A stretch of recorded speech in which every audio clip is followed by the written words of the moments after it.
Today is August 16, 2021 and andito po kami ngayon sa Kamalig Albay para mag-deliver na naman ng panibagong unit. So last week we have 4 units na delivery and ngayon magsisimula na naman ang panibagong week simula ng deliver dito sa Kamalig.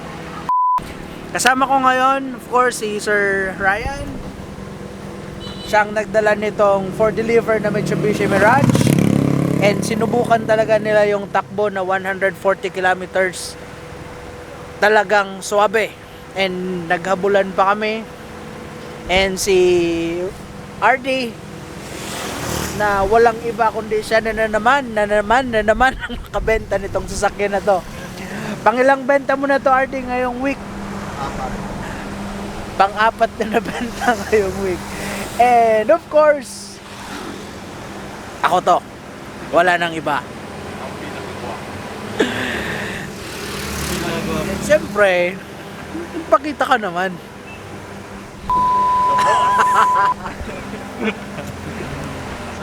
Tara. So tara, tuloy na tayo at samahan nyo kami sa biyahe.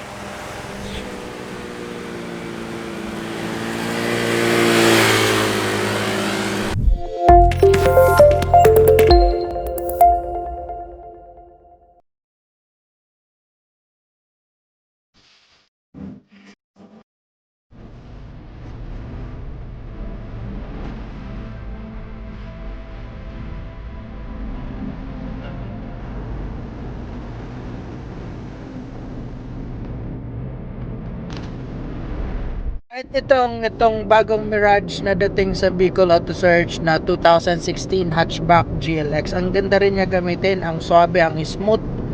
Yung manibela niya, ang lambot, yung shifting, yung clutch.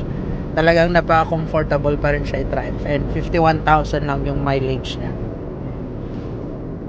Kaya kung nanonood ka nitong vlog na to at gusto mo rin ng Mirage, malay mo, pwede rin to sa'yo. Basta free delivery around Bicol region.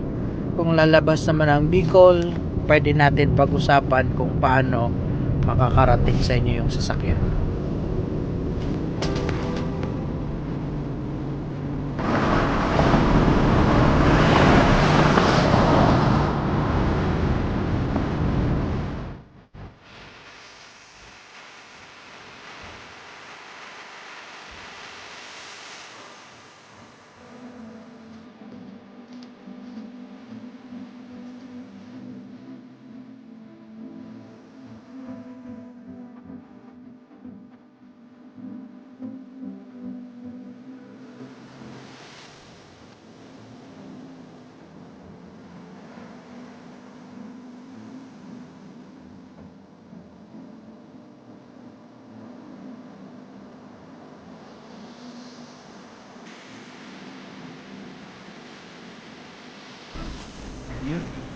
Andito na si Sir, andito na yung buyer.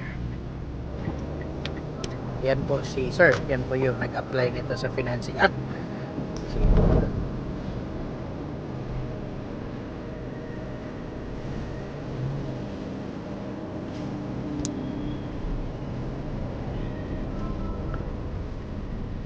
So, actually, yan lang. Actually, ito po, hindi pa ito nakikita ng buyer sa actual na sasakyan. Nakita lang nila yung sa Facebook page na bagong dating yung unit, nakita nila na sariwang unit. Agad-agad, tinawagan sila at tinawagan niya yung agent, si RD. Actually, matagal na kasi to kausap ni RD na agent, na buyer.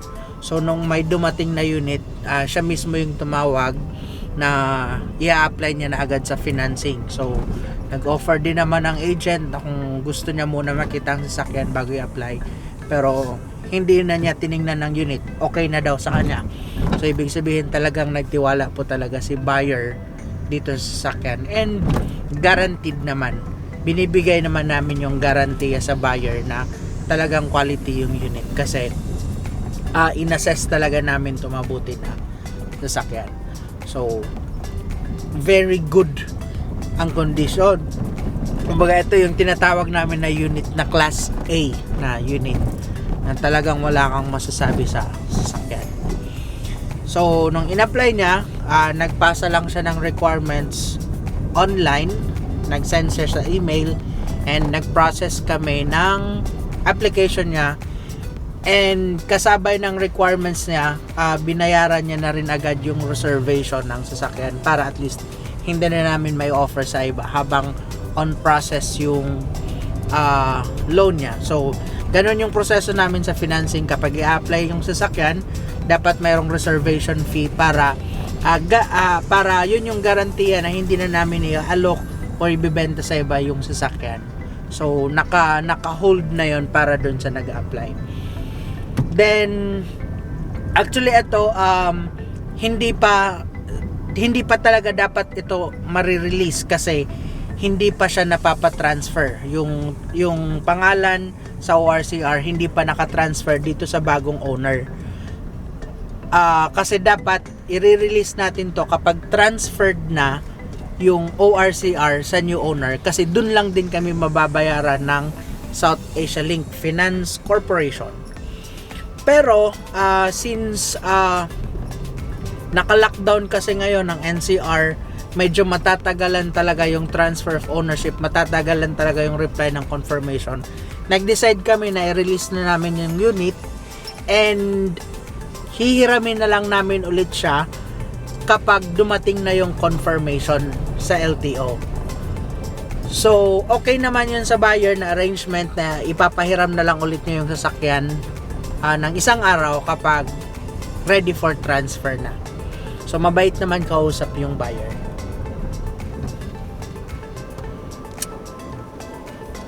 Sulok to medyo eskrita.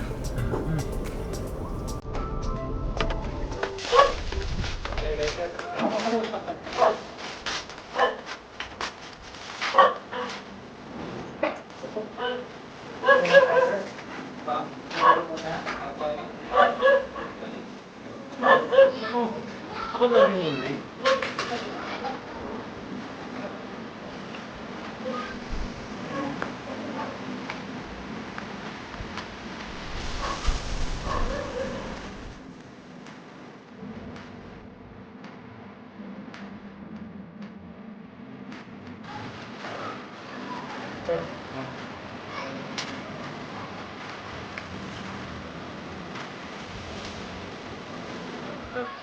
Ito ang kagandahan pag nagdi-deliver ng sasakyan. Pinapamerienda pa. Minsan libre sa merienda. Ay, mga pala, sabi ko na lang niya. Gas, car wash. Naamoy ko na ito. Wow. Nice one. Ayun mga nasa office dyan. Sama-sama din paminsan-minsan. Medyo pagod sa manya, pero tingnan mo naman. Oo. Sige, tataba kayo dyan sa office, pero mas tataba kami dito sa biyahe. Ano pang business niya? Yung sa ano po, ano sir, mga cake po, saka mga ganyan po, mga kanin. Okay. Ayan po ang ano lang. Parang hirap nito. Ano pangalan ng business ng ano? May promote sa ano? Ano sir ang pangalan ng business niya po? Ano po, M's Kitchen. M's Kitchen. Kitchen online sir. Sa mga taga-Kamalig, Albay, Daraga. Daraga, sa mga naghahanap ng mga catering services, nag-cater kayo sir? Sorry po sir, mga ano lang. Sa mga Kakanin. snacks, sa mga kakanin, sa Cake. mga gusto mag-order, pwede po kayo mag-deliver kay sir. Mag-order kay sir, i-flash na lang po namin ang number ni sir dito sa screen. Masarap. Subukan nyo, pang merienda. Yummy. Yummy! Yummy yarn. Yan o. So, sold na po kami. Busog na busog yung lahat. So, konting ano lang sir, konting interview lang. Paano mo po na-search ang Bicol Auto Search? Sa ano po sir, sa YouTube niya, saka sa Facebook po. Okay, follower pala si sir ng Apo. YouTube. So, nakikita mo na talaga yung mga sasakyan na binibenta namin. Opo, And tama. what makes you decide sir na sa amin kumuha sa Bicol Auto Search? Madaling sir, madaling kausap, saka madaling approve po. Sige po. Mirage talaga sir ang primary target nyo na sasakyan na i-apply? Yung ano sana namin talaga sir, yung Vios din, tsaka yung nakita rin ng asawa ko, okay naman po. Okay. So, anyway, okay din naman kasi ang Mirage and matipid yan, sir. Kasi 1.2 lang 1.2 is opo. and 3 cylinder lang yan. Maganda rin ang takbo niya. Opo. Tsaka reliable din and available din yung mga pyesa niya. Opo. So, yun. Iwanan na namin dito yung sasakyan kay sir. At least magagamit na ni sir sa mga business niya, sa mga deliveries. And kung interested ka din, kung taga Kamalig ka, pwede ka magtanong dito kay sir kung paano niya kami na-contact.